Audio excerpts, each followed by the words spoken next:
Game development आसान है, देखें कैसे बनती है। So I want this ball to drop down when the gravity comes into play. अभी जब मैं इस गेम को रन करूंगा आप देखेंगे कि बॉल वहीं के वहीं खड़ी रहेगी।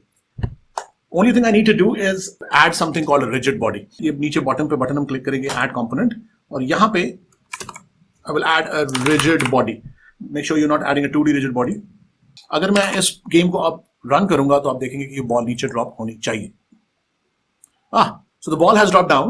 अब थोड़ी सी प्रॉब्लम ही हो रही है, बॉल नीचे तो गिर रही है लेकिन इस बॉल को बाउंस करना चाहिए। उसके लिए what I need to do is I will right click, new item create कर, फिजिक्स मटेरियल ऐड होता है, डायनामिक फ्रिक्शन है, बाउंसीनेस है, तो हम इसको फुली बाउंसी बना देते हैं।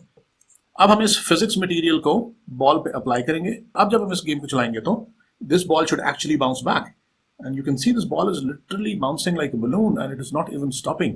This bounciness has come because of the physics material. ये वीडियो बहुत तेजी से गुजर गई। हमारे पास YouTube पर इसका डिटेल ट्यूटोरियल है, पहले कमेंट में उसका लिंक देखें। हमारे पास गेम डेवलपमेंट का पूरा कोर्स YouTube पे अवेलेबल है, सेकंड कमेंट में उसका लिंक देखें।